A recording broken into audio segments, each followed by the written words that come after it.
Okay, good morning class. So today we're going to continue our unit on astronomy and we're going to focus on the sun. And first thing, we're going to have a little demonstration. I'm going to show you what light is made up of. Does anybody want to venture a guess before I do it?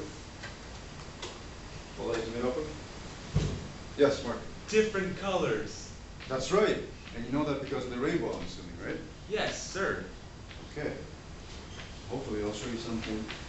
So if we see it here, it's rather poor, but the water is refracting the light and the mirror is just reflecting it. So we see the colors of the rainbow. But how many of you would believe me if I said that there are other sorts of light on both sides of the rainbow? I would. You would? Why is that? You can't see it. Maybe it's not visible to us. That is exactly right. Our eyes evolved on the earth, so they're only good for what we know to be visible light. But if you ask a bee, for example, they would disagree with you because they can see other sorts of light. And do I have a picture to prove it to you? Here, this thing is known as the electromagnetic spectrum. That's the visible light that we see. And you can see this whole universe of different lights that we're not privy to because our eyes are so poor before we evolved. Now the reason I'm talking about light is because we're talking about the sun. And the sun, of course, is a major source of light. And not only a source of light, but a source of life on the earth and everything else as we know it. So let's do some brainstorming. Shout out anything you know about the sun. Hot.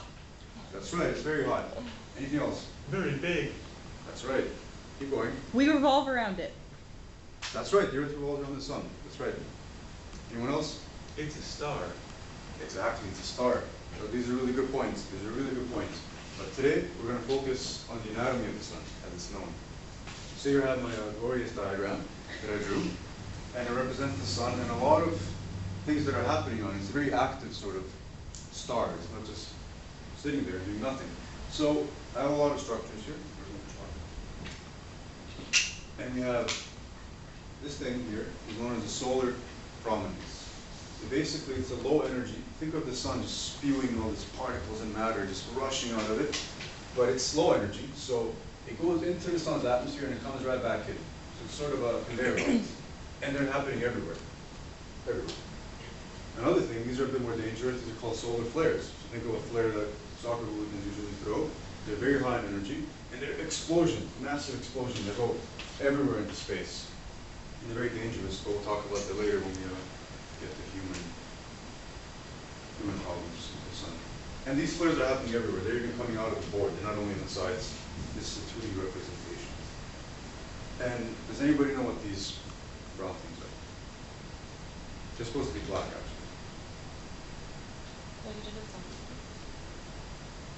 Yeah, Mark. Sunspots? That's right, sunspots. Do you know anything about sunspots? A little, but I'm looking forward to learning more, sir. Yeah. Basically, sunspots are areas of lower energy than the rest of the sun's surface. That's because the sun is very highly magnetic. So differences in magnetism cause these little dark spots. And I have a picture to prove it. So I'll just put it right here. The sun usually changes sunspots. Sunspots don't stay there all the time because the sun's magnetic field changes. And here's this is a false image of a solar flare. And here's one that will put us all in our tiny human places and compare the size of the Earth. Oops. To the sun. Okay, I'm going to have to hold it up. We have the sun and a solar prominence. So we have a solar prominence that's bigger than the Earth. So this object is truly massive. Now before I get into the gizzards of the sun, does anybody know what this blue dot is? The Earth. That's right. I'll put it for comparison. The sun is humongous. At least a couple million Earths could fit into the sun, maybe even more, if you put it into perspective. Okay, so let's carve it up. Let's see what's inside. Now, I was going to bring an onion to class, but that would smell. So they decided to spare us all. I'm going to do a drawing inside. What's the word drawing? Sorry.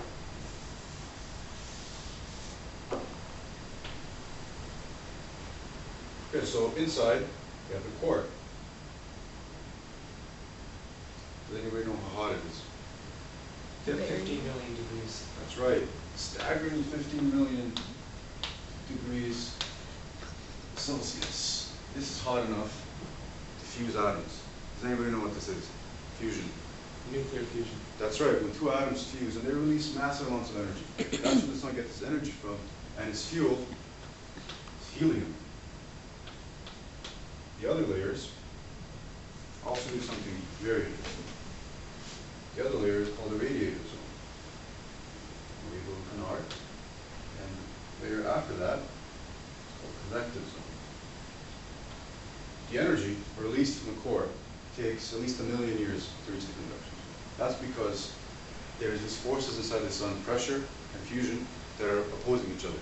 So it's really hard, even for a photon, which is a particle of light, to reach the surface and then reach the Earth takes at least a couple million years, as opposed to getting from the sun to the Earth is only 8 minutes. I'm just trying to tell you how big the sun is. After the radiative and convective zone, we have the photosphere, which is the surface of the sun, and that is only 5,500 degrees Celsius, only, which is hot enough to melt lead or any sort of metal that you can find on the Earth. And then a really cool part of the sun is the atmosphere, which is composed of 2 parts. We have the chromosphere and we have the corona. Does anybody know what the word corona means in Latin? Crown. That's right, the crown.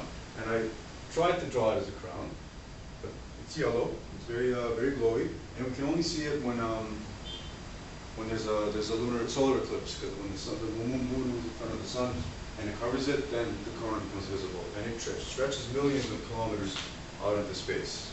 It's very hot. It's very radioactive. It's very deadly, of course, to anything that comes near it, except robotic emissaries. And here I have an onion, which is sort of Earth representation of what the sun, what the inside of the sun is actually like, because we have these layers, like the core, convection radiative zone, and all sorts of other layers that basically create new elements. So all the elements you think of, all of the elements in the periodic table were made in the cores of dead stars, including carbon that's in our bodies, and nitrogen in our DNA, and iron in our blood. Was not forged in the sun, but in the suns that were coming before it. That's basically the anatomy of the sun. And another thing that can put us in our puny worlds. This is our sun. Yes. Oh, sorry. This is our sun compared to the largest star ever found, Cygnus XY. It's 1 billion times bigger than the sun, and it's really far away. So if that doesn't put you in your place, then I don't know what will. The last thing I want to talk to you about is how the sun affects the Earth. How many of you have seen an aurora or know what it is? Northern Lights. Northern Lights, that's right. And I have a picture to prove it, as usual. This was taken from Russia. And basically what happens is all these flares and prominence that are happening, they're spewing matter and particles towards the Earth.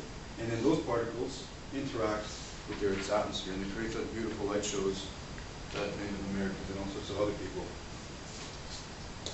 thought were gods. That's not going to stay up. Another thing that the sun does is, for example, you all have cell phones, and you lose signal, for example, or when satellites get blackouts. That's because the sun is very violent, and it's really indifferent when it comes to human life and human needs. So it just goes about its sunny business, and another flare goes out, explodes, and it shuts down our communication satellite. There's blackouts, and all sorts of other things. It can also, it's a bringer of life, but it's also a destroyer of life, because it's very radioactive, and a lot of people can get terminal cancers from it, such as skin diseases. And that's it.